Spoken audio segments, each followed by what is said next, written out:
On today's episode, I'll be talking about Sam Raimi's Spider-Man 2.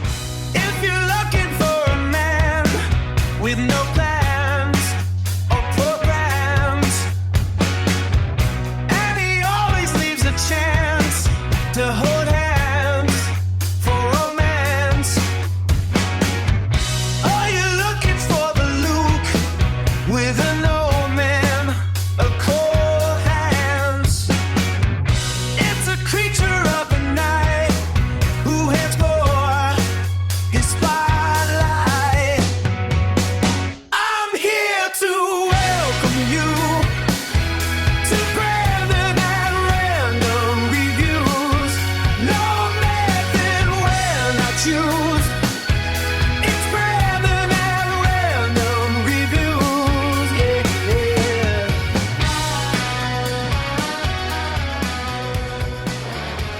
All right, everyone. Welcome to Brandon at Random Reviews, covering one unsystematically chosen topic at a time. If you like listening to a guy recap and review movies in weekly episodes, then look no further. To keep up with the newest content, you can find Brandon at Random Reviews on most major video and audio platforms, as well as all popular social media sites. If you enjoy this, please like and subscribe. As I mentioned, today's movie is Spider-Man 2. This movie is based on comics and characters originally created by Steve Ditko and Stan Lee, and draws on the Amazing Spider-Man number 50 story subtitled Spider-Man No More by Stan Lee. Released on June 30th, 2004, with a runtime of 127 minutes, this movie is rated PG-13 by the Motion Picture Association of America. Budget, $200 million. Directed by Sam Raimi, who also directed the Evil Dead movies that I'm just kind of meh on. I don't really care about the Evil Dead movies. The whole franchise is just a take it or leave it for me. I just can't get that excited for them, but they're cult classics. They're really beloved, and they were initially very low budget, and Sam Raimi really made a name for himself off of them.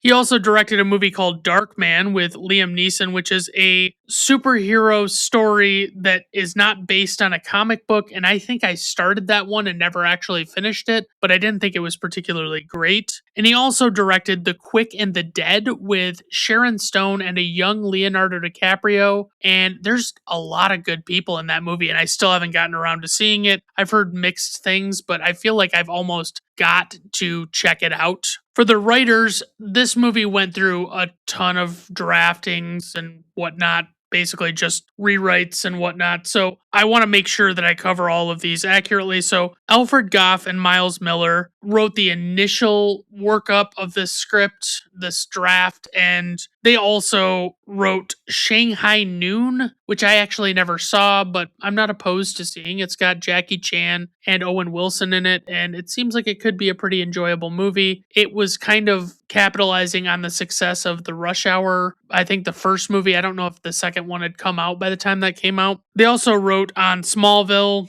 some number of episodes. I don't know how many, but I've watched Smallville and I actually enjoy it, despite the fact that I've never sat down and made an attempt to watch it from the start and actually binge the whole thing. And they also wrote Beetlejuice, which is the second movie in the Beetlejuice franchise. It's a legacy sequel, and I was never huge. People give me crap about this all the time, but other than his Batman movies, I'm not a particularly big fan of Tim Burton in general, honestly. Then there was another round of drafts that was rewritten by Michael Chabon. I hope that's pronounced correctly. He wrote the movie John Carter, which I believe was made by Disney Studios, but this movie, I've never seen it. I've only ever heard about it. Apparently, it is one of the biggest flops of all time. It was like this super high budget, and it just failed so hard critically and commercially that it's just unbelievable. Like, it's notorious as being, I think for a while it was the biggest flop, and then since then I think other things have maybe bested it, but not by much, honestly. It was like they were trying to really start a whole franchise with it, and it just fucking fell flat on its face. And he also wrote on the Netflix miniseries Unbelievable, which is about a woman who is accused of falsifying rape claims. And basically, the whole point of the entire show is to get to the bottom of whether or not what she's saying is true. And then, last but not least, for the writers, Alvin Sargent is the guy who basically took all of the existing drafts and went through it with Sam Raimi and pieced it all together and kind of transformed it into a coherent story that combined all of these random elements. He also wrote on the movie Paper Moon. I think that came out in the 70s, even though it's black and white. And I remember really enjoying that movie. I want to say it's like a father-daughter tale of like them being grifters or swindlers or whatever you want to call them. And basically it's just a really amusing movie. It's got Tatum O'Neal and Ryan O'Neal in it, and I think it won Best Picture even. He also wrote What About Bob with Bill Murray and Richard Dreyfuss, and I've heard that Bill Murray is particularly hard to work with, or has been historically. And actually, I think I heard Richard Dreyfuss legitimately wanted to kill Bill Murray by the end of shooting this movie, which is great because that's kind of the point of Bill Murray's character in What About Bob is he is Bob, and he is just very annoying and unpleasant to be around, and Richard Dreyfuss's character is basically supposed to hate him. And just a little side note, Alvin Sargent also wrote Spider-Man 3, which is the final installment of this trilogy. And he also supposedly wrote some capacity on The Amazing Spider-Man when they rebooted this franchise like hilariously quickly after the third movie came out from this trilogy because they had to retain the rights. And also, I guess they just felt like they really wanted to redo it, even though they did a pretty decent job the first time around, at least with the first couple of movies. For the composer, we have Danny Elfman, who did the score, of course. He has notoriously worked with Tim Burton a lot. He's done most of Tim Burton's movies, and he just has these really cool, dark scores. He did Batman from 1989, most notably for me, and he did the original Mission Impossible movie. I don't know if he actually did any of the other Mission Impossible movies after that. Couldn't tell you, didn't bother to look it up. And he also did the Simpsons theme, which is a thing that I think I've heard he actually decided to like do more TV work, because if he did the themes for TV shows and stuff, he could actually get longer lasting residual checks and, you know, royalties from his work. So he was initially reluctant to do the Simpsons theme, and then he did it, and it really worked out well for him. For the cast, we have Tobey Maguire, who plays Peter Parker / Spider-Man, of course. He was in Pleasantville, which I think was late 90s. I want to say maybe 98. I don't think it was into the 2000s yet. That one he stars in with Reese Witherspoon. It's about this old TV show that's one of these like yuppie type shows that everything perfect happens all the time, and there's not really a ton of significant conflict in the characters' lives. It's a very interesting movie. I don't know that it's like particularly great, but I do remember enjoying it okay. He was also in The Cider House Rules with, I think, Michael Caine. I've seen that movie once, and I honestly could not tell you one thing about the movie, really. Maybe I want to say Tobey Maguire goes to stay at this place that makes cider, maybe? I can't. Honestly, I'm just spitballing here. I can't remember at all. And he was also in the movie Seabiscuit just before this movie. He shot that between the first and second Spider-Man movies, and I've seen that one too. Not really my kind of movie, even though actually it is usually my kind of movie. It was just, it did not land for me like I wanted it to. I really enjoy dramatized true stories, but that one was just kind of fell flat. Then we have Kirsten Dunst, who I have noted here is hot, and she was in Spider-Man 1 through 3. She's in all 3 of these movies. She was also in the movie Bring It On. Oh, I'm sorry. She plays Mary Jane Watson, by the way. I should have mentioned that. She was in the movie Bring It On, which is a teen movie from, I want to say it was like 2000, and it's like a cheerleading movie, teen movie. It has been parodied endlessly, and I think I've seen it before, and it's legitimately of its time, and it really was pretty popular, I think, and it spawned a bunch of straight-to-video sequels. And she was also in a movie called Upside Down with, I think it's Jim Sturgis is the actor's name. He's a British actor, and it's a really interesting concept for a movie. I don't know that they executed it particularly well, but it was pretty interesting. Alfred Molina plays Dr. Otto Octavius, or Dr. Octopus, or Doc Ock for short. He has a very short scene, but very memorable scene in the movie Boogie Nights, and I honestly love Boogie Nights, and I intend to cover it on this podcast one day in the near future, but I probably will have to have at least one guest for that episode. He was in Raiders of the Lost Ark in a very small part in the very beginning of the movie, and honestly, I didn't even realize it was him until I looked it up and realized that that was him. And he was in the movie Magnolia, which is another P.T. Anderson movie like Boogie Nights, but I've never gotten around to seeing that, even though I have it on digital and really intend to watch it sometime. I just don't know when. James Franco plays Harry Osborn, and he made a name for himself on the Judd Apatow dramedy Freaks and Geeks from, I think it's 99 and 2000, I want to say was when that first and only season was. He was in The Pineapple Express with Seth Rogen, and honestly,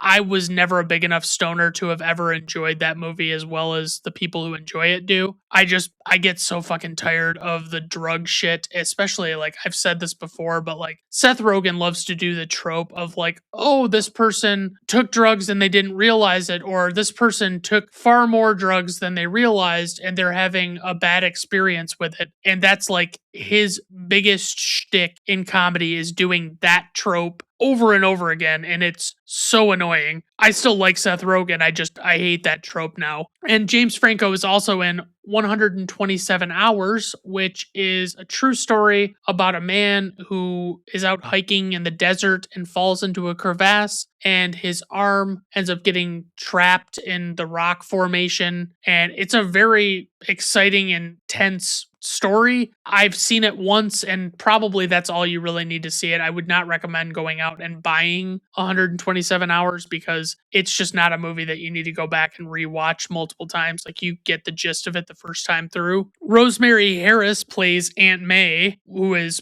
Peter Parker's Aunt May, to be clear. She is in all three of these Spider-Man movies, and she was also in Before the Devil Knows You're Dead, which is a really solid movie with, I think it's Ethan Hawke, Philip Seymour Hoffman, and Marissa Tomei is definitely in that movie because she has topless scenes and I kind of tend to remember it, but it's actually a really good movie, and that's just a little bonus that you get to see Marissa Tomei in it. I was kind of surprised I didn't recognize or remember Rosemary Harris from before the Spider-Man movies. Like, I don't know what she was really known for that got her cast in this movie, but it's very bizarre to look back at her filmography and see nothing that stands out as like, oh, she was that woman. Like, I would have thought when she was younger, maybe she was in movies and she would have been well known to me. I don't recognize her from anything. And then last but not least, we have the great J.K. Simmons, who plays J. Jonah Jameson. He is also in all three of these Spider-Man movies, and he actually makes a return to the franchise later on in the Tom Holland movies. I think he makes a brief appearance at the end of Spider-Man Far From Home with Tom Holland, and then he is full on in Spider-Man No Way Home. And it's for some reason so hard for me to remember the names of those movies because they did the home theme with those titles, and it's very bizarre to me because it doesn't resonate with me as like an actual,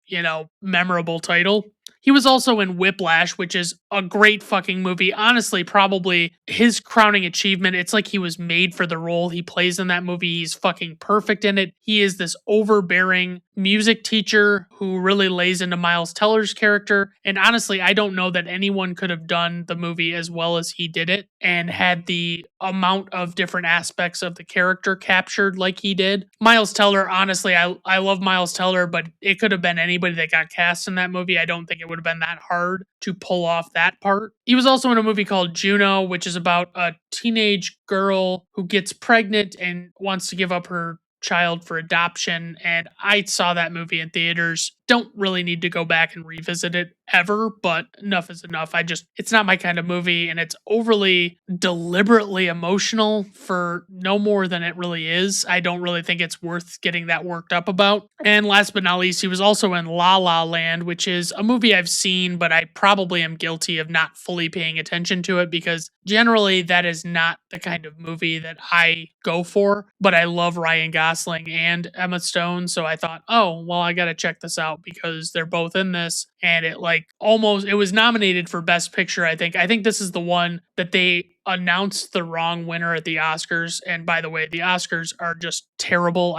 Nobody ever wins that should win. It's always incredibly political. And until recently, they didn't even make all of the people who voted watch all of the movies that were nominated, which it's like, what are you even doing on the Academy casting your votes if you haven't seen all of the movies that you are voting for or against? Anywho, for casting notes, Tobey Maguire had originally signed a 3-film deal when he agreed to star in the first movie. However, he had a pre-existing back issue that gave him problems while shooting the movie Seabiscuit. When Sam Raimi heard that Maguire could be paralyzed if he injured his back while shooting a movie, Jake Gyllenhaal was cast to replace him. Eventually, Ronald Meyer, the head of Universal Studios at the time and father of Tobey Maguire's then girlfriend, intervened and helped him regain the role by undergoing physical exams and testing to ensure he was fit to play the role. Ed Harris, Chris Cooper, David Duchovny,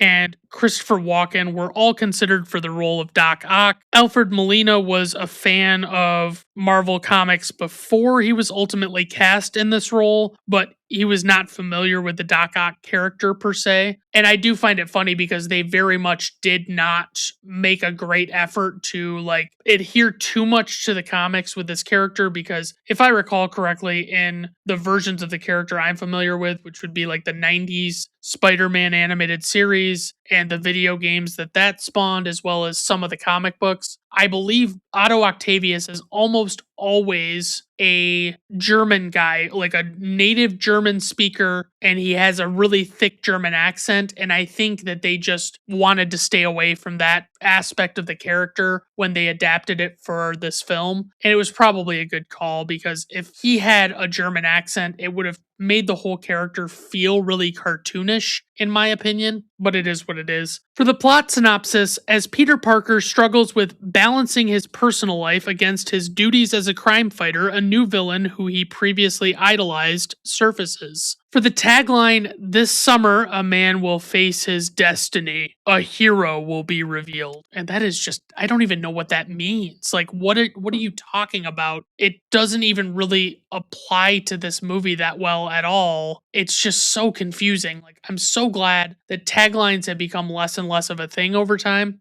Alright guys, let's just dive right into the plot of this motherfucking movie. So, this movie kicks off with the opening credits, of course, but this sequence also features a bit of a recap of the first movie by way of some comic book-esque illustrations depicting those events. It's just stills. And I briefly considered actually recapping the first movie before I started in on this plot, but honestly, I did cover it in my first season in tandem with 2008's Iron Man. So if you really want to hear my version of the events in that movie, please just go back and listen to it. And I feel like if you're listening to this, you are familiar with what happens in the first movie, so you shouldn't feel so uninitiated. It cuts from the drawing of the final shot of Peter Parker at the end of the first movie to a picture of Mary Jane Watson, as portrayed by Kirsten Dunst. The picture turns out to actually be a billboard with her face on it. Now, I know a lot of people are not huge fans of the direction her character went in these 3 movies, mostly because she comes off as very unpleasant and selfish in regard to her relationship with Peter a lot of the time, especially in the third movie. But I actually don't think that's particularly fair, because if she weren't a fictional character, I think most people would understand her frustrations a lot better and empathize with her more. Through voiceover narration, Peter explains that Mary Jane is the woman he loves, but that he can never tell her this because he made a promise to himself that he would live his life of a responsibility instead of putting her life at risk. And basically he knows that, like in the events of the first movie, bad guys will always use her to get to him if they know about her, even though the logic there is deeply flawed because he remains friends with her, and it probably wouldn't be a huge leap to assume that he might at least be interested in her romantically, if you weren't super sure. It cuts to Peter on a motorized pizza delivery scooter in New York City, almost running into his boss, Mr. Aziz, who is chastising him for being late all the time. Peter explains to him that he is sorry, and he uses the weird explanation of there having been a disturbance that preoccupied him from arriving on time. Mr. Aziz explains to him that an order came in 21 minutes ago, and that if Peter can't deliver it within 8 minutes, he will get no money from the order because he will be defaulting on the pizza shop's 29-minute guarantee. And the other critical detail in this moment of exposition is that the delivery is 42 blocks away, and this is Peter's last chance before he loses his job because it'll cost him this customer forever if he's late. Now, of course, because I am a resourceful and curious podcaster, I Googled this, and that works out to roughly 2.1 miles distance for that 42 blocks that he has to go, which is not actually as bad as I expected.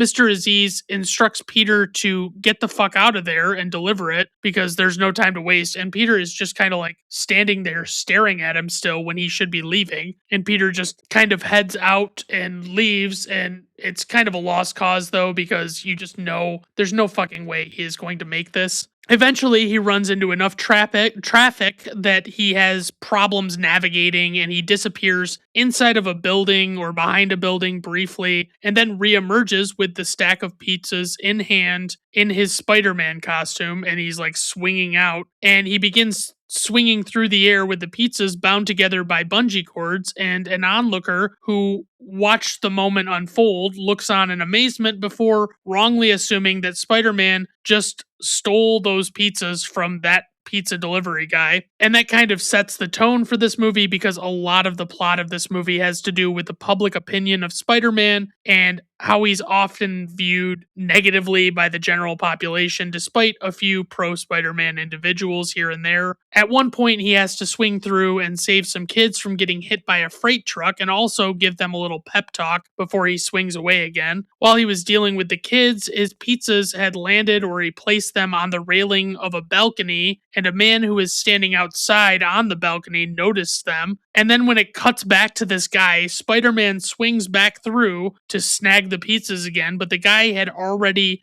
grabbed a single slice from one of these boxes somehow, and in what can only be described as a cartoonish moment, Spider-Man flies away with the boxes as the guy goes to take a bite of the slice, and a web shoots onto the slice and pulls the still intact pizza slice from the guy's hand. And despite all of the unhygienic ramifications of that having happened, Spider-Man elects to continue delivering the pizza, even with the one gross slice mixed in. Then, in the second cartoonish moment, in a matter of seconds, Peter inexplicably emerges from a broom closet in the building where he is supposed to be delivering this pizza, and it's just not really clear. He must have just come in from the roof, and I guess we're supposed to believe he somehow emerged in this closet. A secretary at a desk, played by Emily Deschanel, watches him as he gets out of the closet, struggles to put the brooms and mops back in their place, and does his best to close the door. He then walks up to her with the giant stack of pizza boxes still bungee corded together, and some are partially smashed, and he places them on the edge of the desk, and he declares that it's pizza time, and she looks over at the clock and notices it's past the guaranteed 29-minute time, and then she tells him that he's late and she's not paying for those pizzas. And you know what they say, forgiveness is divine, but never pay full price for pizza. And I want to have a little aside here because I do find both of the Deschanel sisters attractive, Zoe and Emily, and I'm always prepared to convince myself that the one I'm looking at the moment is more attractive than the other because I've never seen them together on screen that I can recall. Anywho, Peter walks away defeatedly in his helmet that he inexplicably somehow still has, and immediately it cuts to his boss, Mr. Aziz, screaming at him for his failure, and honestly, it probably seems like he's laying it on pretty thick, but if I were in Mr. Aziz's shoes, I would be so fucking over Peter's flighty bullshit. He explains to him that their guarantee is a promise, and he realizes that a promise probably means nothing to a guy like Peter, but to him, it's a serious thing, and he tells Peter that he's fired. Peter explains to Mr. Aziz that it's serious to him too, and he pleads with him to give him another chance, but Mr. Aziz just rips the pizza parlor's sticker off of Peter's helmet, and Peter has to just walk away and leave and accept his fate. Then it immediately cuts to J. Jonah Jameson at the Daily Bugle, also telling Peter that he's fired because he's disappointed with the quality and content of the pictures that he is submitting to him to get paid for. Basically, he's just giving him all of these awful photos that are supposed to be showing a softer side of New York City, like dogs catching frisbees and pigeons and people out and about. Peter explains that he was hoping Jameson would consider showing a softer side of New York, which is completely insane because, like, has he ever met J. Jonah Jameson before? That's not his fucking style at all. Jameson only wants pictures of Spider-Man, but Peter explains that Spider-Man will no longer allow Peter to take pictures of him because Jameson's articles have turned the entire city against him. Jameson states that he's very proud of that fact, and honestly, I don't know why J.K. Simmons' version of this character works so well, but it really does. I mean, I think it's really just a testament to how likable J.K. Simmons is. Despite the original character being, to my recollection, like completely humorless in the comics and animated series that preceded this entire scene is constantly woven with Jameson being funny as he's talking to Peter. Peter finally reveals that he does have a picture of Spider-Man and he hands it to Jameson, who promptly underassesses its quality so he can lowball Peter on his payment. But Peter comes back with double the figure that Jameson proposed, and Jameson agrees to the $300 that Peter suggests and decides to make it a front page image. Later on, it shows Peter on campus at whatever university he's supposed to be attending. In a very cliche moment, he drops all of his stuff on the sidewalk as he's walking, and in the most exaggerated way possible, everyone walking by starts bumping into him and ignoring him as they walk by and like hitting him with their purses and stuff. It's ridiculous. Which, whether you want to believe it or not, is just not something people actually do. Not even in high school are they actually this careless and callous with someone who is clearly just picking up their stuff that they drop. Somebody would have even just stopped to help him. I don't really care what anybody says. After he takes a significant amount of abuse, he stands up and begins walking again, only to run into his professor, Dr. Kurt Connors. Connors asks him where he's going, and Peter says that he's headed to his class, and the professor explains to him that his class is already over, and he points out that this should be obvious because he's the professor of that class and he's out on the campus and not in the classroom still. Peter explains that he wants to do better about attending class and he wants to be there, and Connors just flat out tells him that he should just be there then. Connors lectures him about how bad his grades are and how much his work seems to be slipping in the class, and that he still has a paper due and he needs to do well on it in order to even pass the class. Peter explains that he's intending to write the paper on renowned scientist Dr. Otto Octavius, who is a personal friend of Connors. And this is kind of a big criticism of so many things in the Sam Raimi trilogy, and honestly, probably Spider-Man in general, is that so many of the critical characters just happen to be so closely related to Peter Parker in whatever way they choose. It's like in the first one, the bad guy is Norman Osborn, who becomes the Green Goblin. And oh, wouldn't you know it, Norman also coincidentally is the father of Peter's best friend, Harry Osborn. In the third one, the villains are essentially Harry Osborn, who is attempting to take up the Goblin mantle from his father, Eddie Brock, who just happens to be a rival photographer at the Daily Bugle and is dating Peter's friend Gwen Stacy, and Flint Marko, who becomes the Sandman and is retconned for some reason into having been the guy who killed Peter's Uncle Ben. And I think it only stands out because it's so rare to see this in movies or stories, even if they don't take place in an area as densely populated as New York City, where those kinds of personal connections are even less likely to occur. Like I'm saying, NYC is probably the last place that you would know that many people personally because there are so many people to know, and it would be a huge coincidence all the time. So of course Connors explains to Peter that that he needs to do well on the paper or he will fail him, and he will know if the paper's not well done because of his personal friendship with Dr. Octavius. Peter arrives home that night and is greeted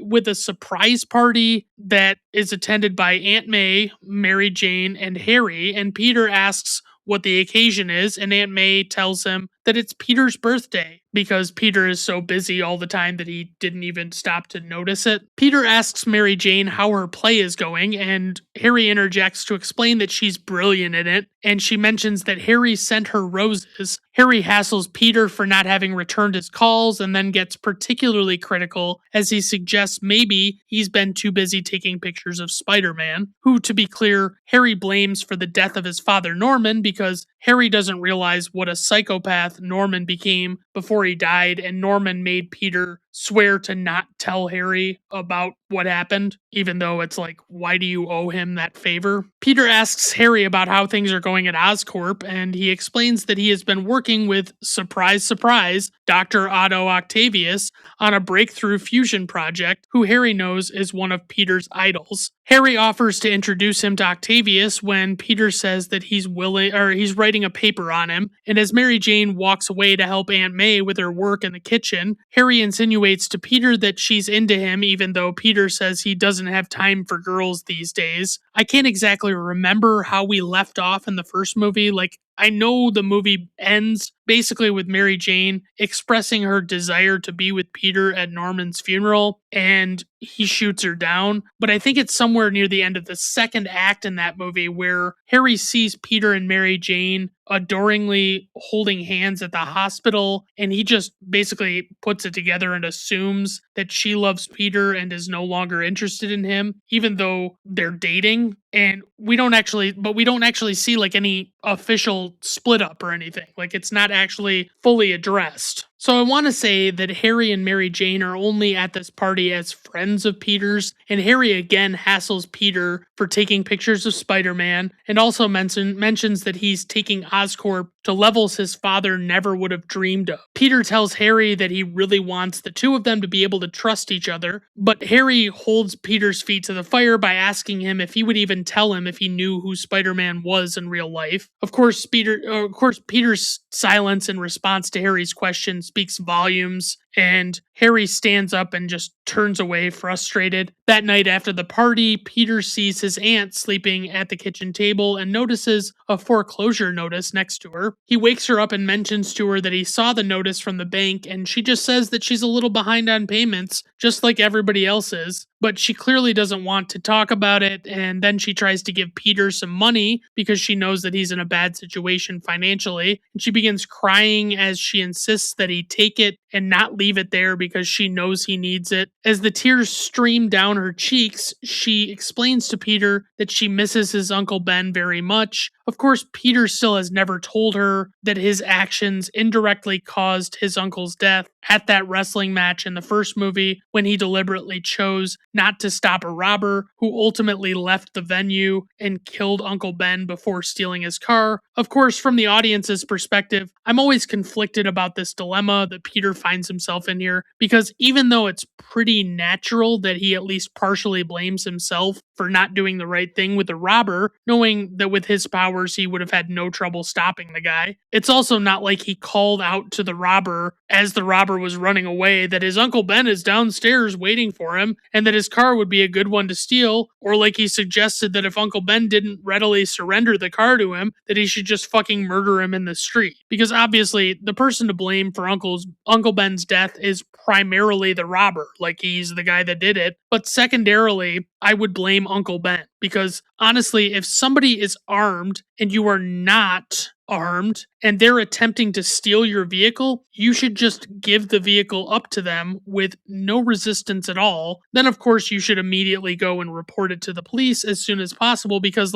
what the fuck was Ben expecting would happen? That this man brandishing a pistol and threatening him with it is just not gonna fucking do anything? No one in their right mind would criticize him for having complied with the man and let him take the car even if he got away. But back to what I was saying, Aunt May is laying her guilt on Peter pretty thick without knowing it, and Peter is of course devastated to see what bad shape she's in. Peter is obviously pretty distraught, but he's clearly just not ready to fess up to his aunt about what really happened. He goes outside to take out the trash, and Mary Jane greets him from the porch of her old house. Peter says that he's seen her on a billboard in the city, and she says that it's all kind of embarrassing. She says that she misses seeing him, and he sort of reluctantly reciprocates the sentiment. But when she calls him on it and pressures him to elaborate, he deflects and just asks her where she's living now, instead of kindly telling her that he has admired her in a romantic way since they were school children, and something like, "Oh, hey, would you like me to wife you up and maybe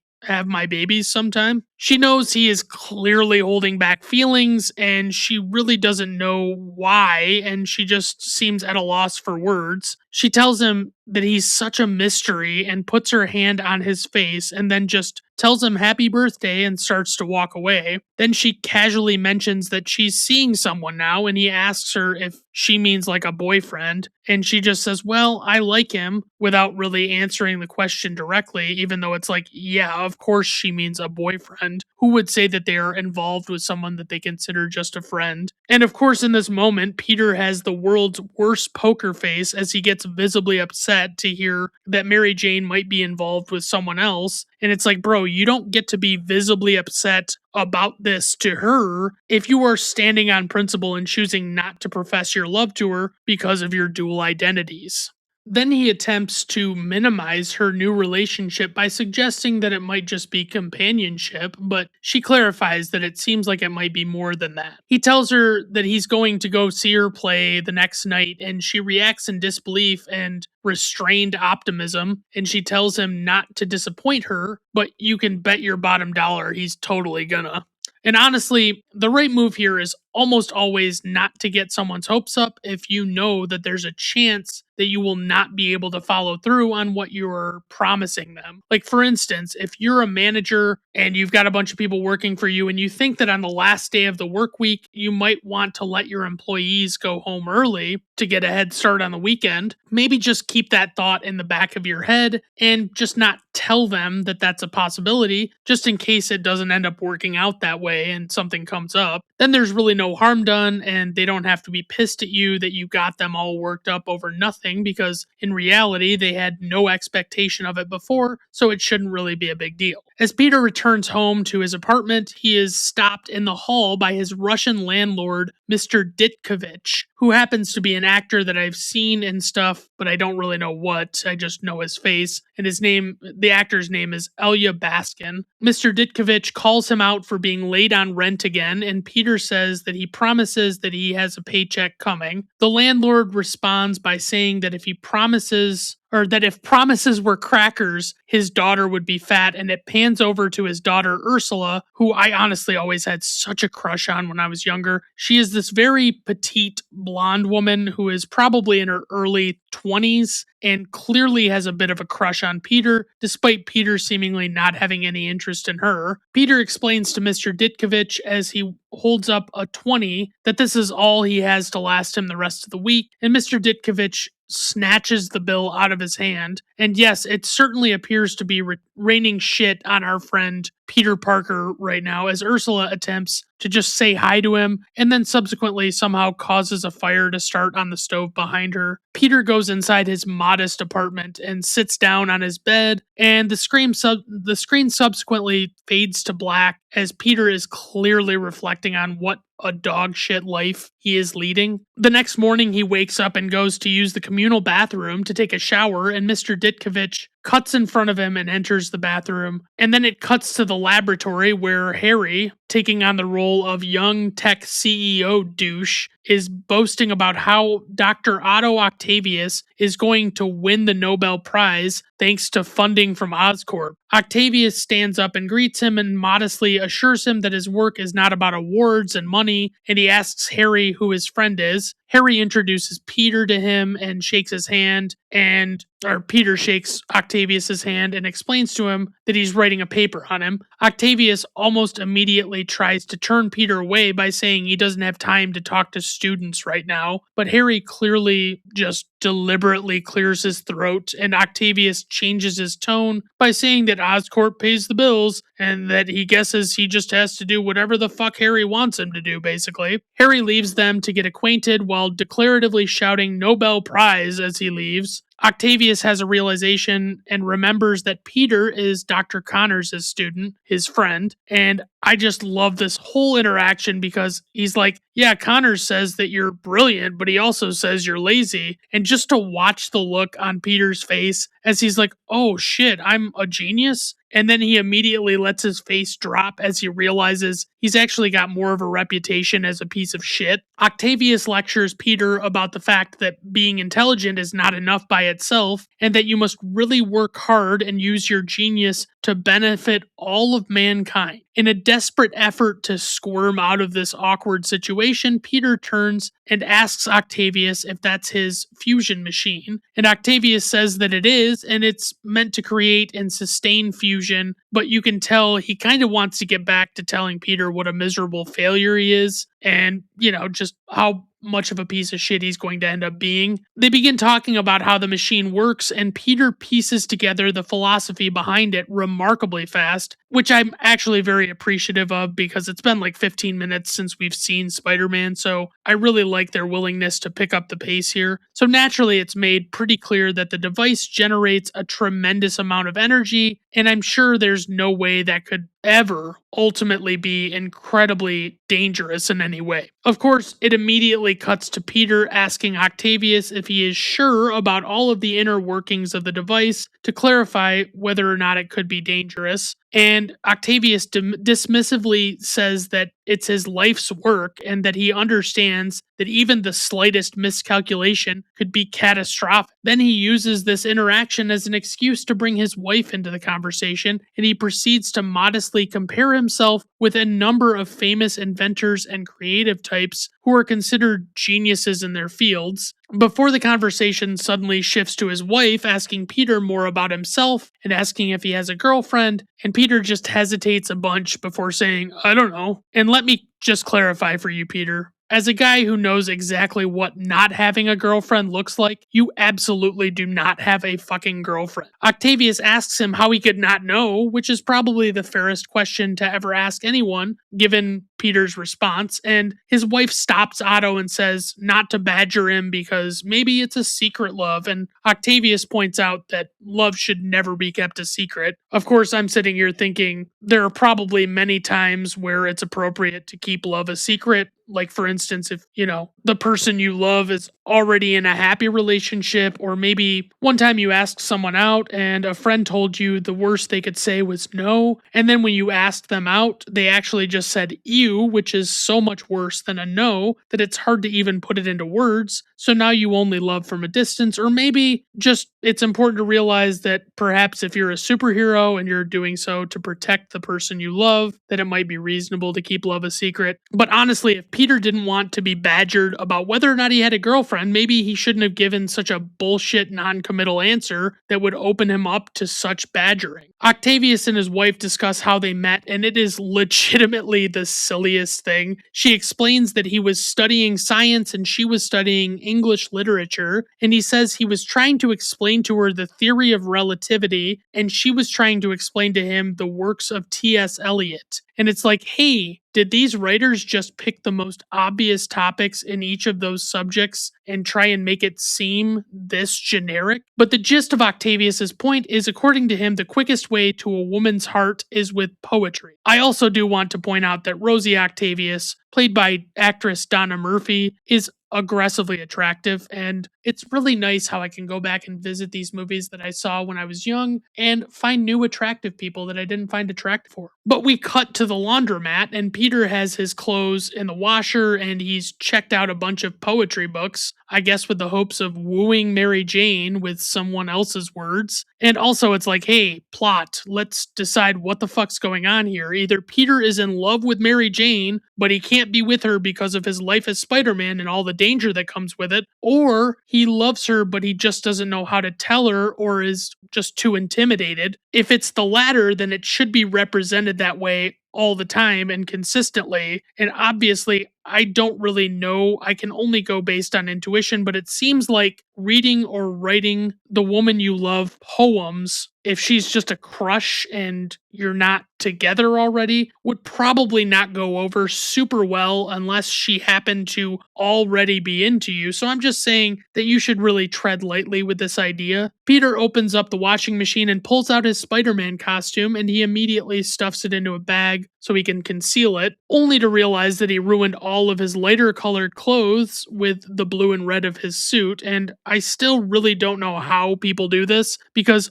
almost as soon as I started doing my own laundry, I have combined colors and whites in the same load and have never had this happen. And I've used a variety of temperatures and still not been able to cause my clothes to bleed colors into one another at all, especially not in the comedic way it usually happens in the movies and in TV shows and stuff, even though I know it does really happen. And everyone I've ever told this to, that is a clothing segregation purist, insists that combining them together is wrong, despite the fact that they can't really explain to me what the problem is with doing it if I don't have those issues. And also, I do want to point out that they are going to be on the wrong side of history when all is said and done, because I think the different shades of clothing could really learn a lot from each other inside those little machines. Oh, okay. Excuse me.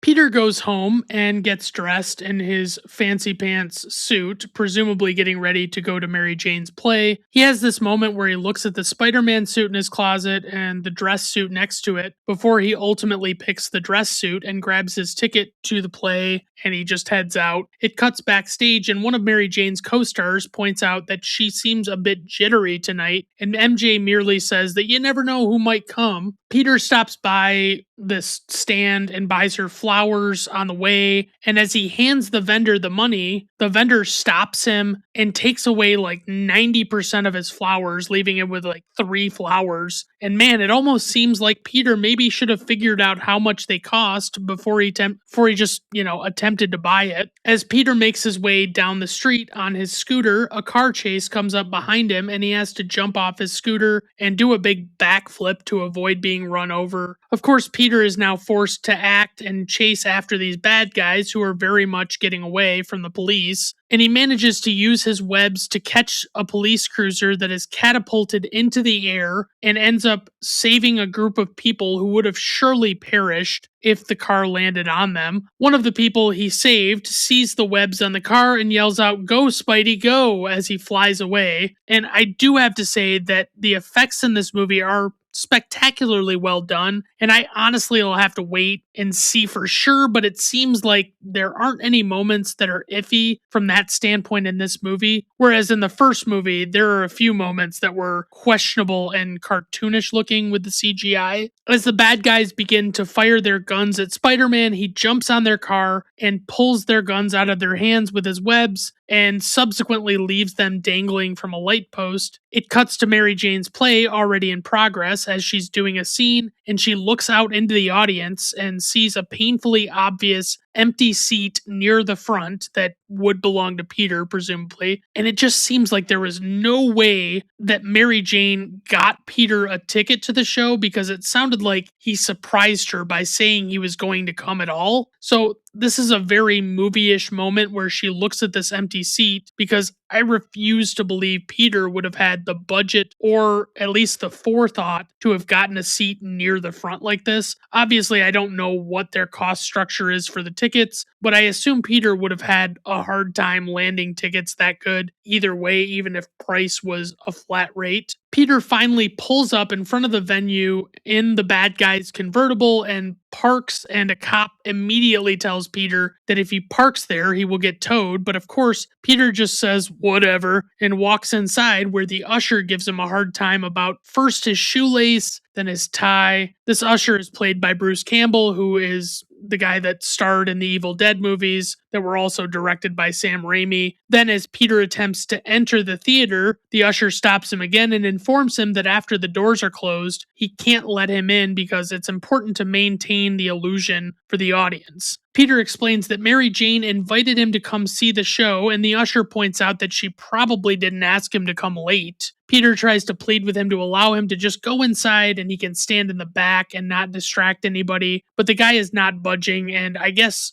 is supposed to look like a dick, even though he's being totally reasonable and fair. And also, like, hey, Peter, did you consider maybe leaving just a tad earlier for this, for this event on the off chance that anything happened on the way there? Of course you did. So Peter leaves to go outside and I guess wait for Mary Jane to emerge from the front of the building, even though it seems like she would probably come and go from the back where the dressing room is. Then, as she comes out and Peter notices her, he gets up to walk in her direction, and then the man who is presumably her new romantic partner arrives to surprise her. This guy is sporting a Matt Damon Goodwill Hunting haircut, and the two of them walk away, and Peter rushes off and throws on his costume again. He begins swinging away through the city as another police chase is in progress, but suddenly, when he goes to swing once more, no web comes out, and he panics and plummets to the ground. But of course, he doesn't die for whatever reason, and he goes to try and shoot his web again, but it just makes the start of the weird sound it normally does when shooting a web without any web coming out. He has to take an elevator that he ends up sharing with some random guy who thinks he's just cosplaying, I suppose, and it gets really awkward. Then he changes out of the costume somewhere and is seen carrying his helmet and dragging his heavily damaged scooter home on the sidewalk. It cuts to the next day where he's calling Mary Jane on a payphone and he leaves a message trying to explain his side of the story with him not showing up to her play. She shows up shortly after the answering machine picks up and she basically just gets to hear him give a whole bunch of excuses, and it just drives me nuts because honestly, it's like he's doing the absolute worst thing he could do, but if he did what he actually should do, there's like no good conflict anymore.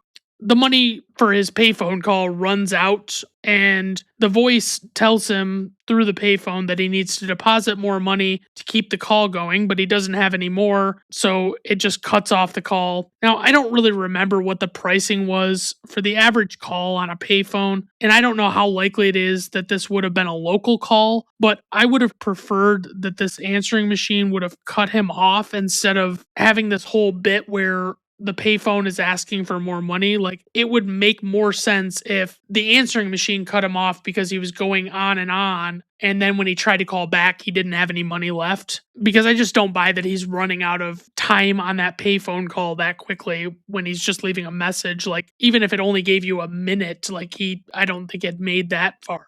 But he stays on the line after the call cuts out, and he uses this time, as he is talking to no one, to confess to Mary Jane that he is in fact Spider-Man, because that's what he really wants to tell her, even though it seems like he never had any intention to tell her in any of the numerous times that he's had a chance to do so. He explains that him being Spider-Man is the reason he can't be with her, because if his enemies found out about her, they would use her against him and put her in danger. Then it cuts back to Dr. Octavius's demonstration of his fusion machine. He pulls back a sheet that's concealing something and reveals something that's not the actual fusion machine, but it's actually 4 mechanical arms that will attach to his back that he will use to operate the fusion device.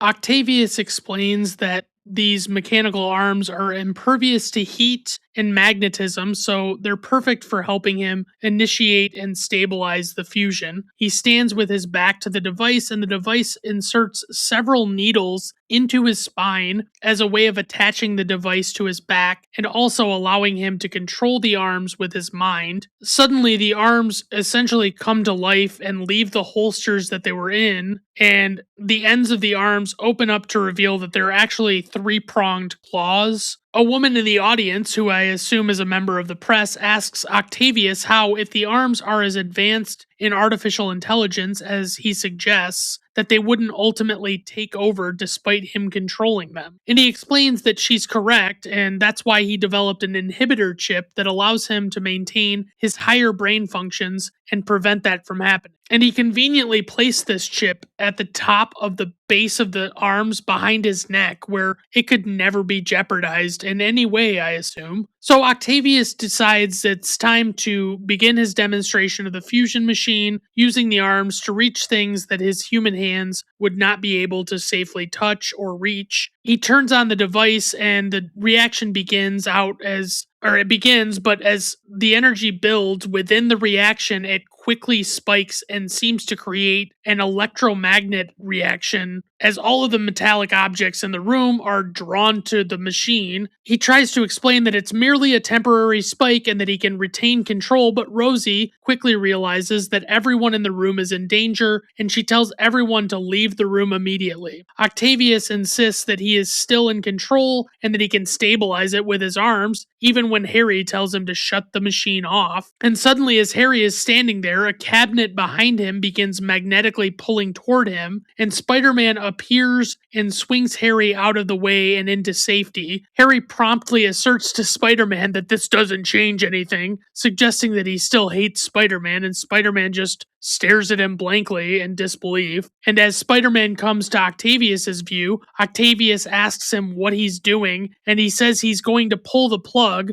but Octavius rapidly knocks him into a wall. The electromagnet causes the frame of the windows in the room to begin buckling, and as the glass shatters, a large shard of it flies over and stabs Rosie in the neck, killing her instantly. Octavius witnesses this event and cries out in agony, and suddenly the fields of energy make contact with his arms and then fry the inhibitor chip at the base of his neck. And I have to ask, was this like his first ever test of this device? Why would he have done this in front of an audience and also in such an impractical and unprotected environment? It just seems like he should have had a lot more of a controlled atmosphere in which to carry out this demonstration. Of course, this whole thing is a disaster, and some men that are leaving the building afterwards suggest that if there had been a tad more tritium used, Octavius could have destroyed the whole city. And Harry walks out after them and proclaims that he's ruined because he had provided all of the funding and was banking on a successful demonstration. And Harry is seemingly equally angry that Spider-Man had the audacity to appear there, and he even resents the fact that Spider-Man would dare touch him to save his life. Peter walks outside and appears distraught after all of the events of the demonstration. It cuts to the hospital where they're in the OR and about to attempt to remove the mechanical arms from Octavius's back. They explain that the metal needles went into Octavius's spine when he was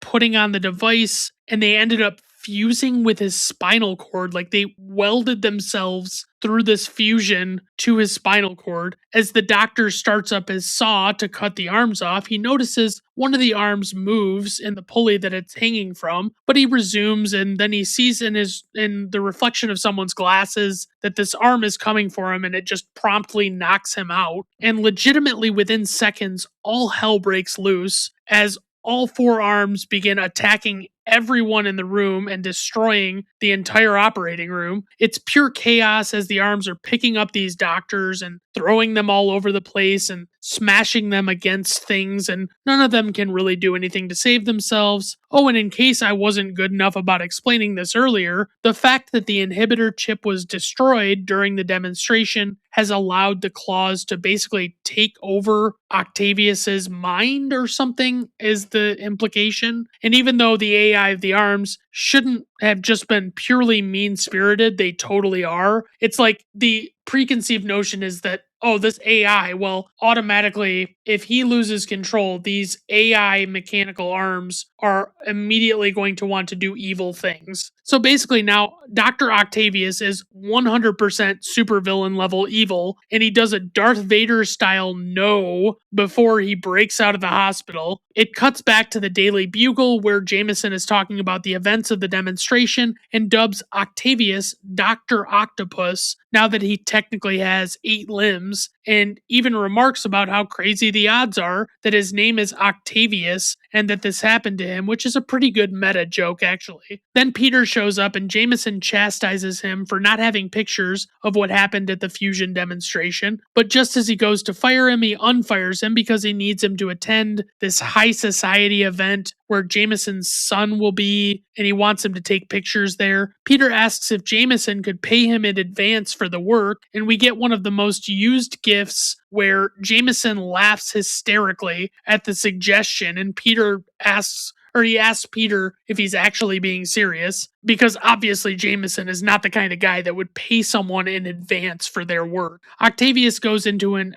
abandoned warehouse in the harbor that's just in severe disrepair, and he laments at the loss of his wife as well as his dream of making the fusion experiment work. Octavius also suggests that his 4 mechanical limbs should be at the bottom of the river along with himself, but he just then finally realizes that the inhibitor chip was destroyed and he is no longer in control of his mechanical limbs. After a lot of debating with himself as well as with the arms, I guess, he determines that he wants to attempt to rebuild the entire device, this time accounting for more of the contingencies that went wrong, and he wants to do it in this shitty rundown warehouse. But he realizes he'll need money, and despite very mild initial reluctance to become a criminal and steal the money, the arms, I guess, convince him that this is what he must do. We see Aunt May and Peter pleading with a man at the bank to refinance Aunt May's house, but between a very modest income source of Social Security and payouts from Uncle Ben's life insurance, they won't approve her to refinance. Suddenly, it shows Octavius, who will now also be known as Doc Ock or Dr. Octopus. Actually,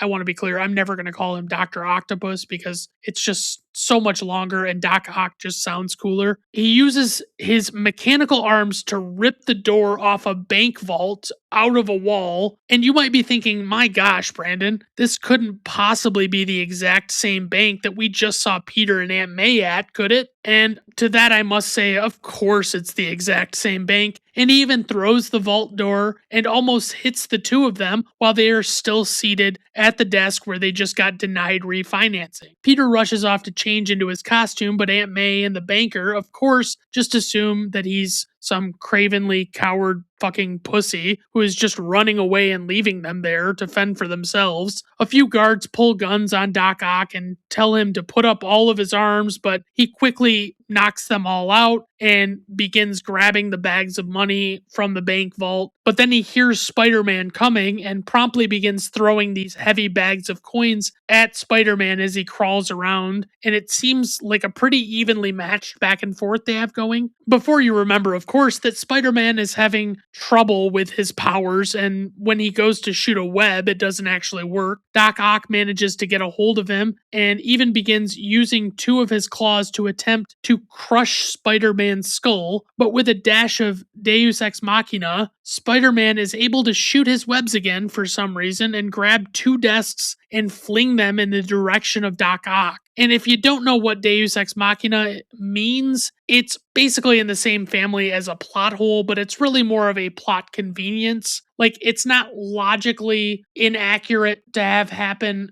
based on established premises, but it's also incredibly convenient. It's like they established that Spider-Man's powers are not working consistently, and then they just happen to be able to work as he is faced with certain death at the hands of Doc Ock so he can survive. But honestly, if someone called this a plot hole, I probably couldn't argue with them, even though I probably would enjoy arguing with them just for funsies.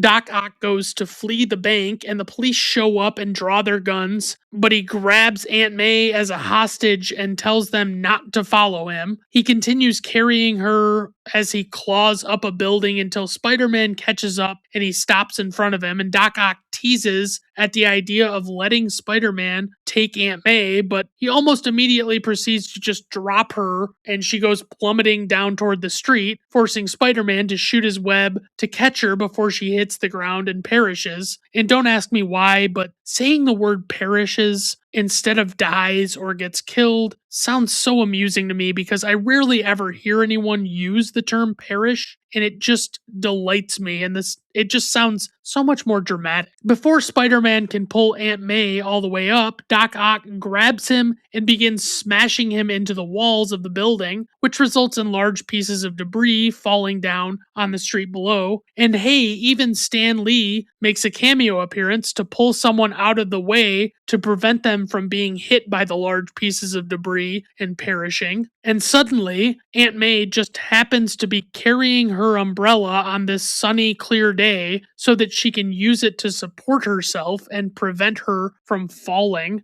There is a huge struggle between Doc and Spider-Man as they're falling down this building, and I guess maybe the CGI isn't perfect here, but by 2004 standards, this is fucking stellar, and I honestly don't think it's even bad by today's standards. And also, it never helps when you know a scene had to be done with CGI. It makes it very hard to suspend disbelief when you're watching it. Doc Ock flings Spider-Man into a building across the street and then grabs Aunt May again and tells Spider-Man that he has stuck his webs in his business for the last time, and now he'll have this random woman's death, who he definitely doesn't know, to weigh on his conscience. Then Spider-Man shoots his web from both hands to either side of the window frame where he was thrown into the building and uses it to slingshot himself across the street at Doc Ock. But as Spider-Man is flying across the street in the air, Aunt May realizes that Doc Ock was banking on this action and is about to just straight up kill Spider-Man in a single blow, but she hits him across the face with her umbrella and prevents him from delivering that lethal blow. But again, it's like, what's going on with Spider-Man's powers? Because it seems like they've been working more than they have been not working, and it's just seemingly deliberately not well defined to provide random adversity for Spider-Man in certain moments. As Doc Ock recoils from being hit across the face and Spider-Man lands on the building, he drops Aunt May and Spider-Man dives down after her. Then he catches her and swings away on his web with her in his arms. The police open fire from the ground at Octavius as he inexplicably has what I guess are a couple of bags of money that I must have missed him carrying around and stashing somewhere while all of this was going on, because he surely wasn't holding them the whole time.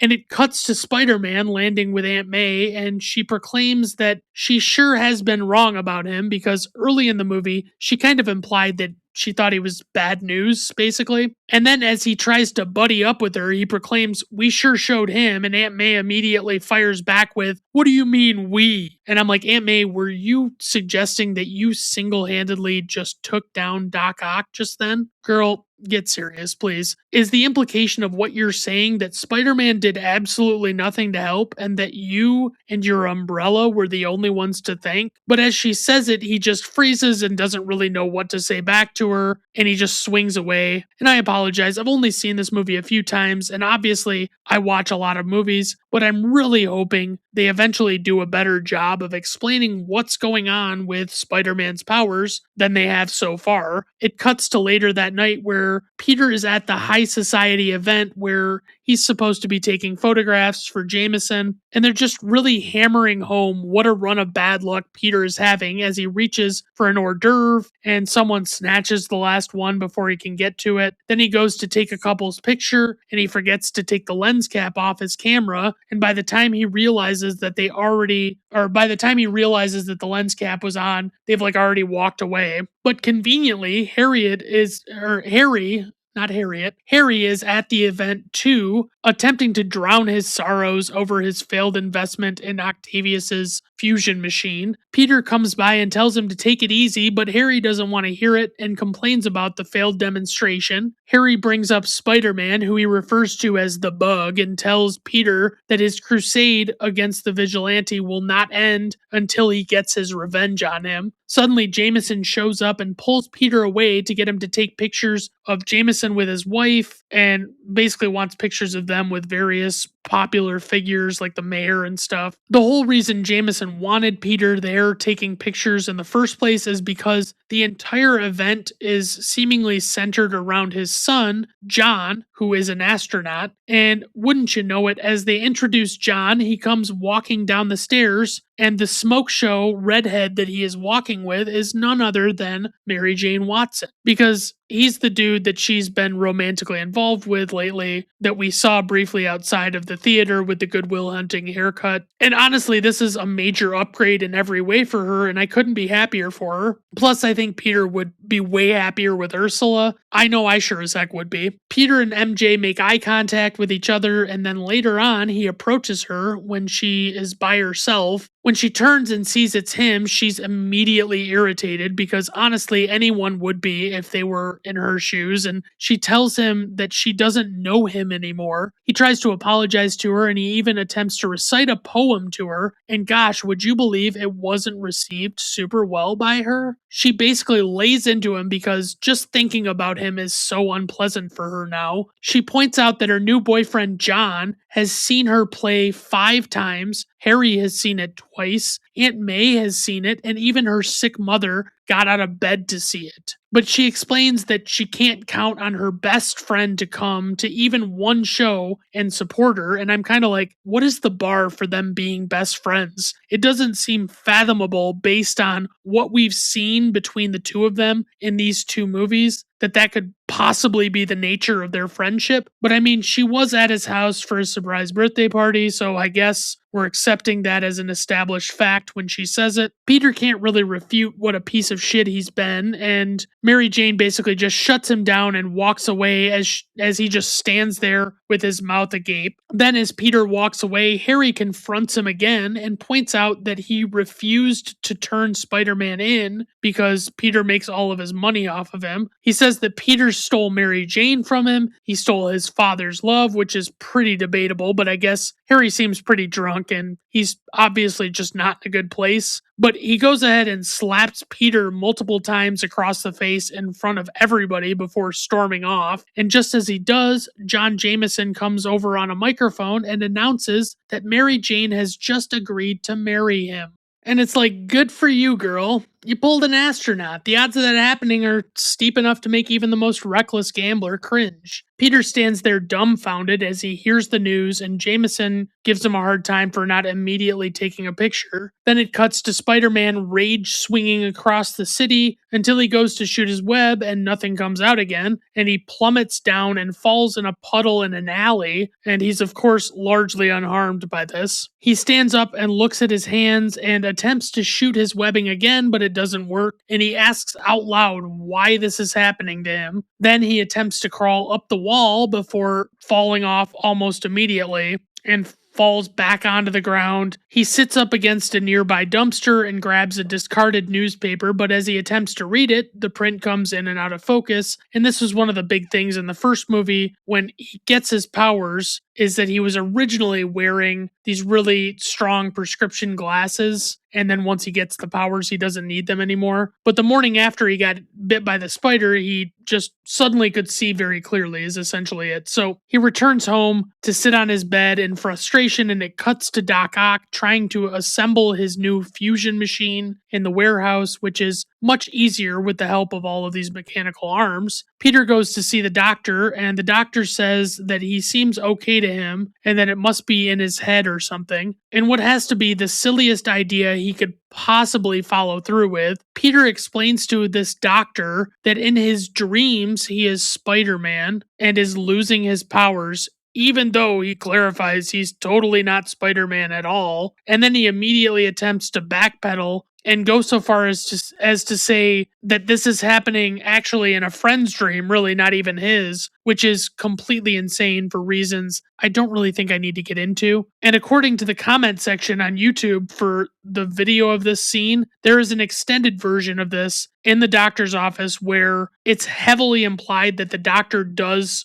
in fact realize Peter is Spider-Man, but deliberately doesn't point out that he knows as much so as to not panic Peter. But as the scene was left in the theatrical cut of the movie, it doesn't make a whole lot of sense the way they do it, because it does not seem, based on what they show, that this doctor actually figures out what's going on. Peter proceeds to hallucinate a conversation with his late Uncle Ben, and Peter pleads with him that he can't continue living like this. He declares that he is just Peter Parker and he is Spider-Man no more. And it's like, hey, that's the name of the comic this movie was based on. He very ceremoniously discards his spider suit in a trash can in an alley, which is actually taken directly from the comic as well. Like, it's the exact same shot and everything. And it provides a cool visual as you can see the mask and arm hanging out of the trash can, and it just seems like he discarded it here just so it couldn't as easily be traced back to him. Next thing we know, BJ Thomas's Raindrops Keep Falling on My Head starts playing, and it shows how much better Peter is doing as he walks through the park. He seems much more carefree and throws his glasses back on and repairs a bike inside his apartment and accidentally sends its wheel rolling off his balcony and down onto the street below. He witnesses a crime in progress and doesn't involve himself with it, and he's even attending class and seemingly engaging in the discussion and not like half asleep. And Dr. Connors commends his efforts as they leave class one day. He goes to Mary Jane's play, and Mary Jane is actually so distracted by his presence there that she completely loses track of what she's doing, what with acting terribly in this play. Sometime after the play, MJ and Peter are walking together, and he is explaining to her about how he has really turned his life around, and she basically has to set him straight by telling him that she's getting married now, and the fact that he attended one of her performances doesn't really change that or change their relationship. He pleads with her by telling her that she once told him she loved him, but he let his life get in the way, and he was doing things that he knows now he didn't need to be doing. But obviously her frustration with him is too much, and it's really a lot to ask for her to just forgive him, and she decides to just take off in a cab. Back at the Daily Bugle, Jameson is putting together his front page, and his editor, Robbie Robertson, is there with him when a man shows up holding a paper bag, claiming he has something that Jameson will want to see. Out of it, he pulls Spider-Man's costume that he had discarded in that can in the alley. Of course, because Jameson hates Spider-Man, he is over the moon about the likely possibility that Spider-Man has given up his crusade. Robbie Robertson, who would have the most comic book sounding name in this movie were it not for J. Jonah Jameson,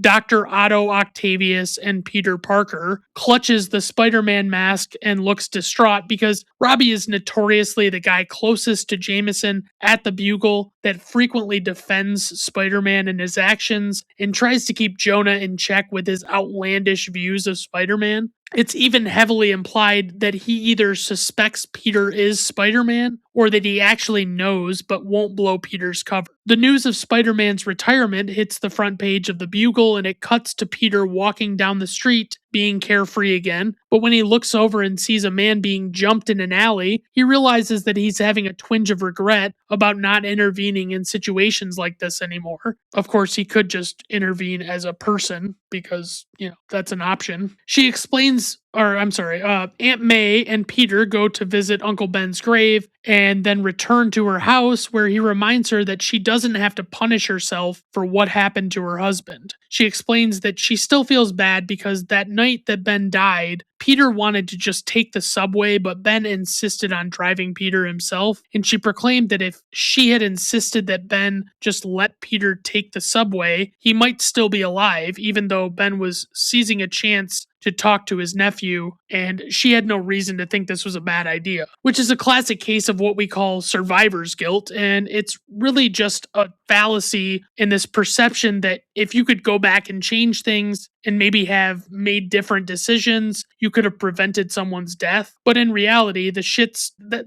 that's gonna happen is gonna happen, basically. And I mean, usually we hear survivor's guilt more in a capacity where it's like someone dies and they don't even think it's their fault, but they feel bad that they were the only one that got to live because it's like they feel like they don't deserve it, or they get to see how sad everybody else is about the deaths that actually happened, even though they lived. And in reality, the only person who is to blame for all of this is the guy who killed Uncle Ben. Peter finally breaks down and confesses what really happened that night. He explains to her that he wasn't just in the library doing homework, even though that was what Ben thought he was doing, or at least that was what he was driving Peter downtown to do. He says that he never went into the library and proceeded into the wrestling event so he could earn money in order to buy a car to impress Mary Jane. Then, of course, he reveals that when the guy wouldn't pay him more than $100 after the event instead of the agreed upon $3,000 because he didn't last 3 minutes in the fight, Peter was angry, and the guy almost immediately got robbed, and Peter was standing between the robber and the doorway where he was escaping to, and could have easily stopped the guy, but he wanted revenge on the guy who didn't pay him, and that robber proceeded to murder Uncle Ben after Ben refused to give up his car to the robber. He explains that Uncle Ben died that night for being the only person who did the right thing, but as I mentioned, that is a patently absurd statement to make, because the right thing to do was to give up that fucking car and not let some guy shoot you over it because it's a fucking car. And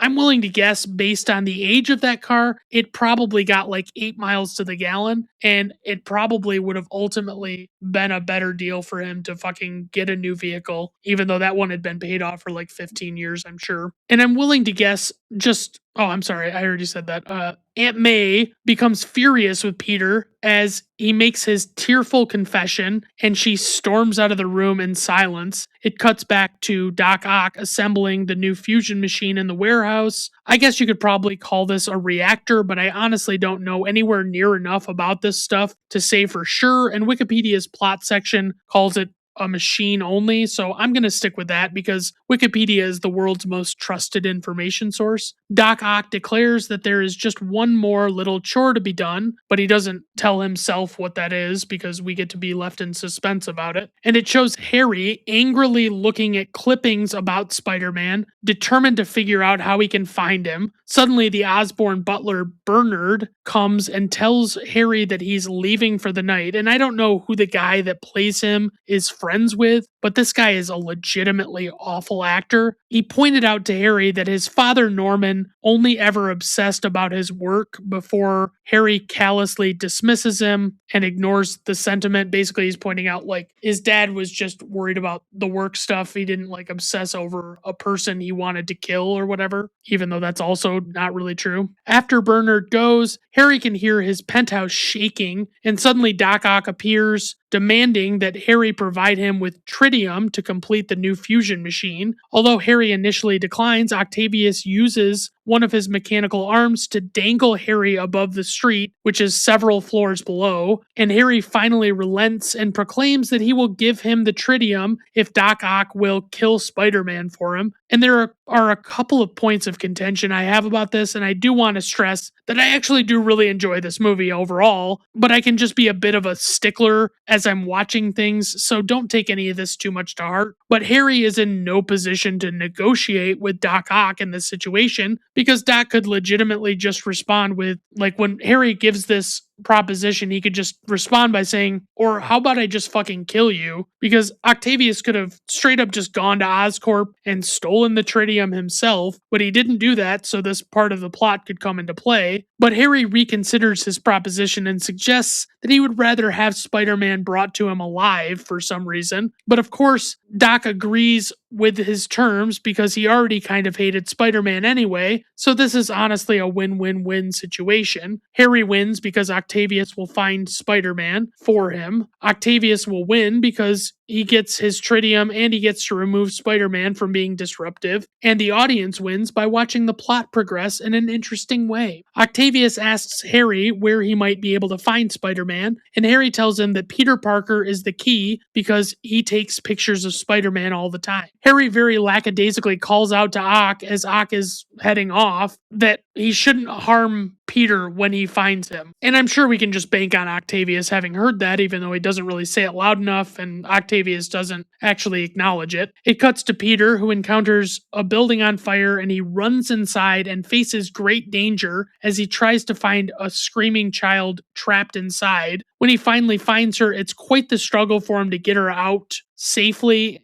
but he eventually does, and he brings her to her panicked parents on the sidewalk, who are frankly way too fucking close to this burning building. The firemen come by later to commend Peter for the guts he has, but they mention for no reason whatsoever that someone ended up dying on a different floor. Peter finally begins to determine that his personal needs do not outweigh his responsibilities as Spider-Man, while he's looking out the window of his tiny apartment that has a legitimately good view somehow. Suddenly, his concentration is broken as Ursula opens the door to his apartment unannounced and realizes she should have knocked before entering, and it's like, yeah, Ursula, you probably shouldn't have entered at all before someone actually answered the door. But I can't stay mad at you because honestly, I would have been 17 when I saw this movie the first time, and I was just over the moon about Ursula. She closes the door back and lightly knocks, and Peter tells her to come in. She opens the door again and very sheepishly asks Peter if he would like a slice of chocolate cake and a glass of milk. And I'm like, shit, bro, must be fucking nice. So the two of them both sit down and have their own slices of chocolate cake and glasses of milk. And honestly, Peter should just wife this chick up so fast. He already fucked it all up with Mary Jane anyway. And even if somehow he convinced Mary Jane to get back or to get with him, she would still resent him deeply for all he has done thus far, including making her leave her dream life with a fucking astronaut husband. And if she didn't throw it in his face in every argument, she would just let the resentment build until she ultimately faked her own death and went into hiding and started a new life. Ursula gives Peter a message from his Aunt May, and he goes to see Aunt May as she's packing up things at her house because she found a new place that's more affordable. Aunt May is in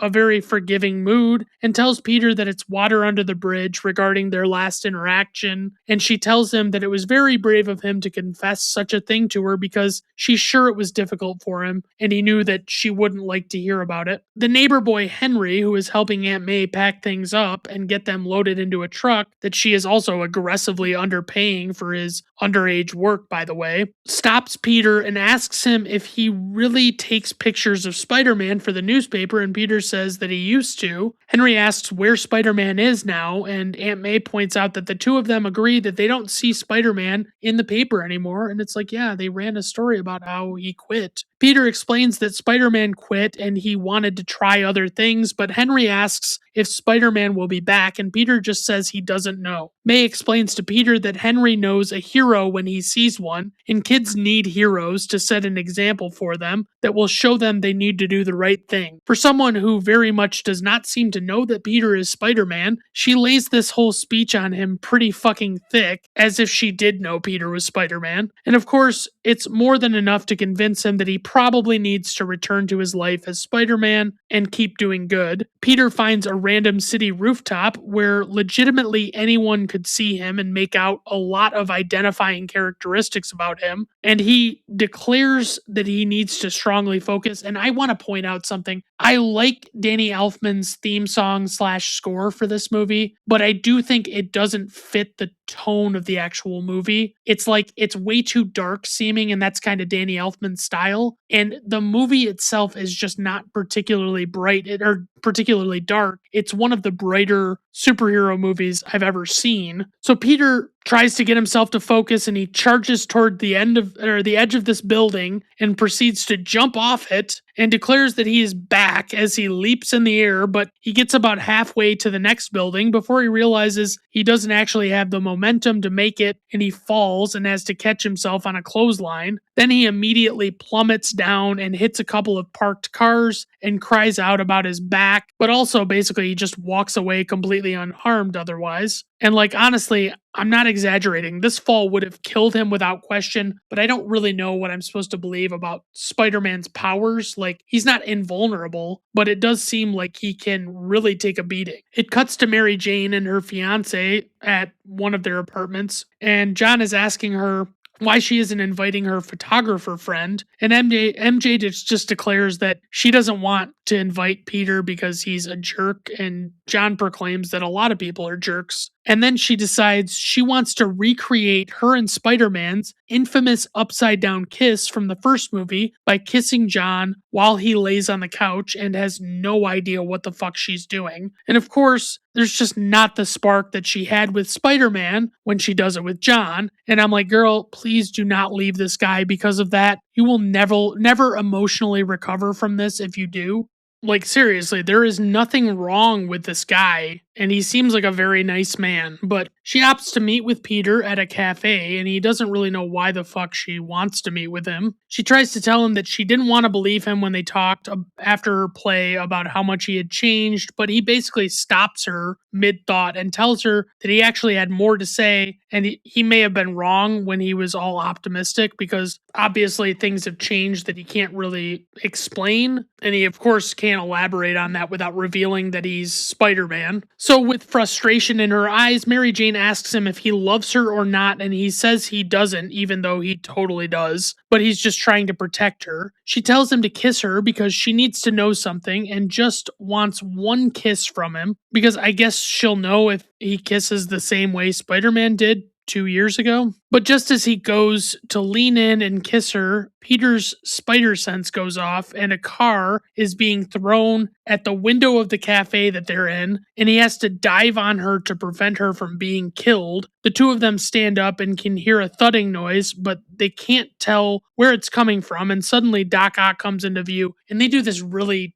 weird thing with the camera where each thud, it does this like really jarring zoom, like one zoom at a time, getting a little bit closer to them, and it's so weird. I don't know what they were trying for. But as Doc comes into view, he tells Peter to find his friend Spider-Man and have him meet him at the pier, but Peter claims he doesn't know where to find him, but Octavius tells him that if Spider-Man doesn't come there at the time he wants him to, he will peel the flesh from Mary Jane's bones, and he takes her with him after throwing Peter into a wall. After a ton of debris collapses onto Peter, he emerges from the rubble and realizes his powers have returned. It cuts to Jameson lamenting about the fact that if he hadn't driven Spider-Man away and forced him to quit, he probably was the only one who could have stopped his son's fiance from being kidnapped. Just as Jameson is admitting that Spider-Man is actually a hero, you hear a web shooter, and Jameson looks up at the spider suit mounted on the wall, and it has vanished with a note that says, "Courtesy, your friendly neighborhood Spider-Man," and Jameson reverts back to his animosity toward Spider-Man. Spider-Man manages to find Doc Ock on the top of a building, and when he demands to know where Mary Jane is, the two of them begin fighting up and down the building. Then they manage to fall onto a moving train, and honestly, this entire train sequence makes this whole fucking movie for me. The whole thing is so well executed, and there's so much excitement going on the entire time, and even though the trope of fighting on top of a train is probably a little overdone, they managed to do this so well that I don't really care about that. We get a bit of cat and mouse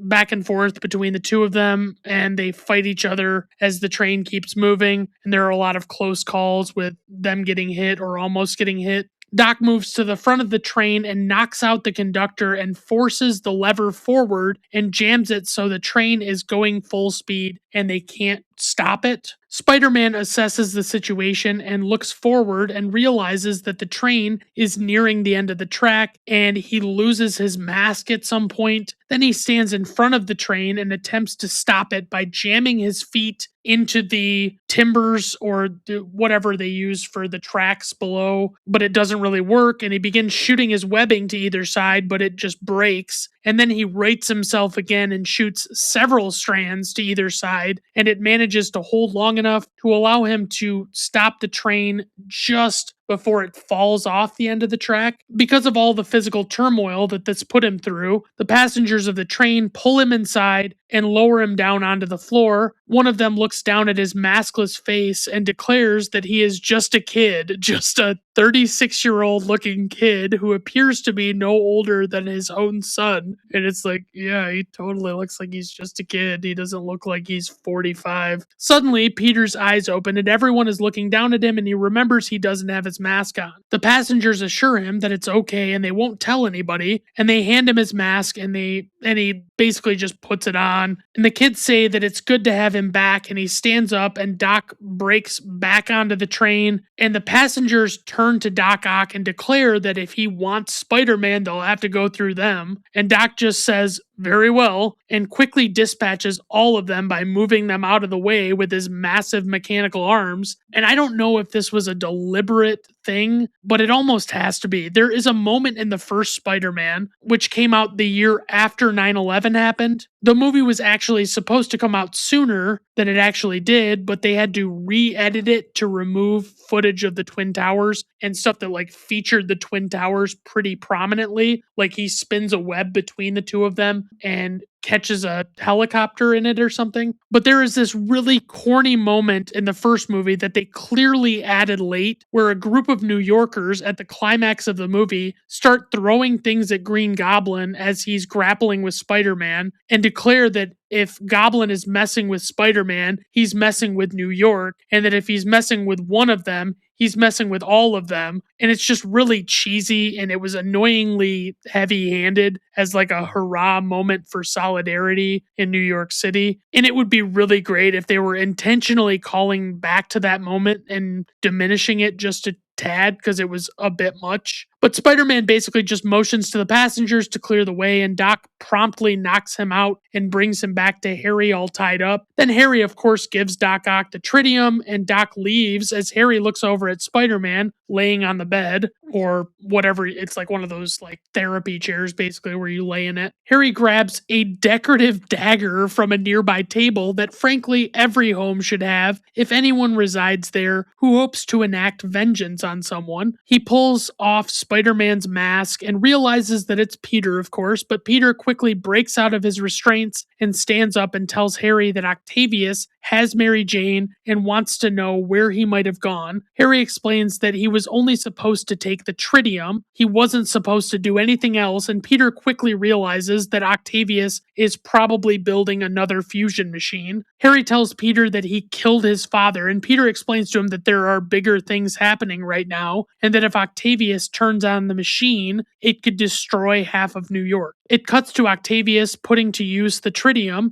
as Mary Jane is restrained behind him and declares that Spider-Man will come and save him, but Octavius arrogantly tells her that Spider-Man is now dead and no one can stop him, but she tells him she doesn't believe him, and he just insists it's true, and suddenly Spider-Man shows up, and despite needlessly trying to conceal his presence there, Doc Ock realizes that he's there almost immediately. The two of them begin fighting, and Doc Ock makes it clear that he is not concerned about the risks involved with this new machine. Naturally, all hell breaks loose as Doc Ock's machine cannot be contained and all the metal objects begin pulling to the machine like with the last demonstration. In the struggle, Spider-Man manages to trick Doc Ock into electrocuting and incapacitating himself, but the machine has gone completely out of control at this point. Spider-Man wakes up Doc and reveals who he is and pleads with him to tell him how to shut it off. Octavius makes it clear he's unwilling to stop the machine initially, but Peter manages to convince him that the claws have destroyed his mind and this is not the man he knew based on what must have been like an hour-long conversation they had that one time. Octavius explains that the machine must be drowned in the river to be stopped, and he's the only one who can do it. As MJ watches Octavius's sacrifice, part of the building begins to collapse down, and Peter has to rush to stop it from landing on her and killing her. As Peter awkwardly holds up the structure, he finally confesses to Mary Jane that he does indeed love her, even though he told her he didn't. Then he eventually throws the structure off of him, and Octavius sacrifices himself in order to submerge his new machine. It cuts to Peter and MJ hanging out on a comically large web later that is suspended somewhere, and she claims she thinks she always knew he was Spider-Man, and everyone's like, okay, MJ, I'm sure you did. You just never said it out loud for no reason. And he says she also must realize why they can never be together, and he lowers her down to safety where John greets her. It shows Harry still sitting at home holding his giant novelty dagger, and he hears familiar laughter echoing through his halls. He looks over and sees his father, Norman, in a mirror, played by good old Willem Dafoe, and I swear to God, I don't give a shit if it autocorrects, his name is not William, it's Willem. Willem is how it's spelled, and I will not stand for people misspelling it without correcting it or mispronouncing it. Harry looks in disbelief at his father, who explains to Harry that he is alive inside Harry, and he goes on to say to Harry that he must kill Peter Parker to avenge him. Norman shouts, "Avenge me," and Harry shouts out "no" for some reason, and then throws the dagger through the mirror, and the mirror shatters and reveals a hidden room behind it where there is a Green Goblin mask, as well as a shit ton of pumpkin bombs, and he eventually finds his father's glider because I guess he had a spare. And I don't honestly know how Harry's arc goes down in the comics, but I really don't care for how they handled his character in this trilogy. Like, you could argue that perhaps that was where Norman Osborn stored his spare Green Goblin parts, but it all feels extremely convenient that it's all just there and would have to have been there the entire time. But that's how it leaves Harry as he looks around at the Green Goblin stuff, and you just know he's going to return in the third movie because he does. It cuts to Mary Jane, who has put on her wedding dress and is looking at herself in the mirror. The ceremony begins and the music plays, and after some delay, a woman comes in to reveal to the groom, John, that Mary Jane will not be coming. We see Mary Jane running through the park in her wedding dress and eventually showing up at Peter's apartment. MJ proclaims that she had to do what she had to do. Peter tells her that she shouldn't be there, but she cuts him off and explains to him that it's her decision and she understands that there will be risks, but she wants to be with Peter. She drops the line, "Isn't it about time that somebody saved your life?" Then after a long pause, she tells him to say something and he says, "Thank you, Mary Jane Watson." And it's like, oh, how clever. And we can hear police sirens in the distance and he gives her a look and she just says, "Go get him, Tiger," which is a perfect reference to how she refers to him in the comics. And it honestly makes the ending of this movie perfect for me because she's letting him do his thing and she has accepted that this is the life she is choosing. Then it cuts to Spider-Man swinging through the city again, and all I can think is, gosh, how satisfying was that? It'd be a shame if someone perhaps made a god-awful third installment of this franchise with way too many plot threads and characters and awful casting choices. And we roll credits.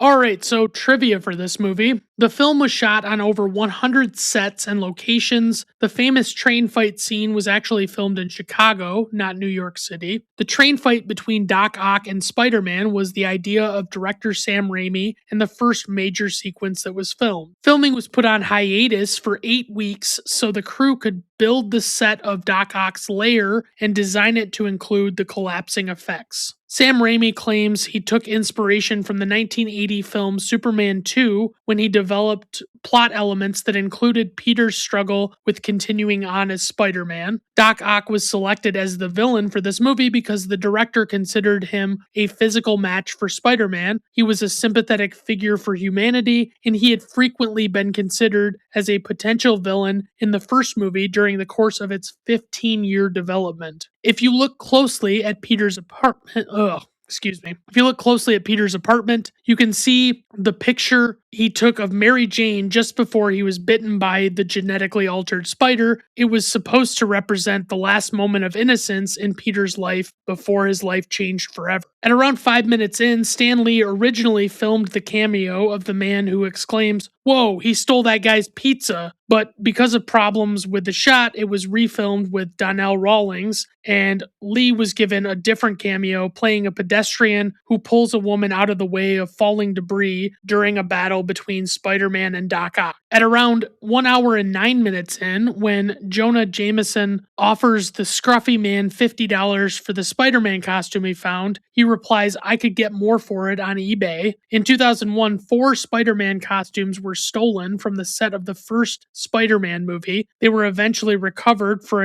after an 18-month investigation and the arrest of a former movie studio security guard and an accomplice. while Columbia Pictures offered a $25,000 reward for information leading to their return. Movie memorabilia experts estimated the value of the costumes as about $50,000 each. And actually, that seems like kind of low to me. But maybe that was, I don't know when they made that assessment, but I would just say based on Marvel's popularity in the years to come, it wouldn't surprise me if they were worth way more. Alfred Molina, who plays Dr. Octopus, actually gave names to his 4 mechanical tentacles, which are Larry, Harry, Flo, and Mo. Flo was the top right tentacle because it was operated by a female grip, and that particular tentacle was the most motherly, which removed his sunglasses and gave him sips of his drink. Willem Dafoe was not originally supposed to return for this movie, but he was walking back to his apartment one night and saw the cast and crew filming nearby. He stopped by the set to say hello, and the filmmakers decided to give him a cameo appearance. At around 1 hour and 3 minutes in, the alley where Peter dumps his Spider-Man suit is supposed to be the same one where he kissed MJ upside down in the first film. For his stunt sequences as Peter Parker, Tobey Maguire's glasses contain no glass. This was less for safety reasons, but more to avoid reflections. The glass was then added back in digitally later. Danny Elfman, who composed the film score for this and several other films by Sam Raimi, had some sort of falling out with the director during the course of this film and has been quoted saying, "To see such a profound negative change in a human being was almost enough to make me feel like I didn't want to make films anymore." However, Raimi and Elfman reunited 9 years later for Oz the Great and Powerful from 2013, which also featured James Franco and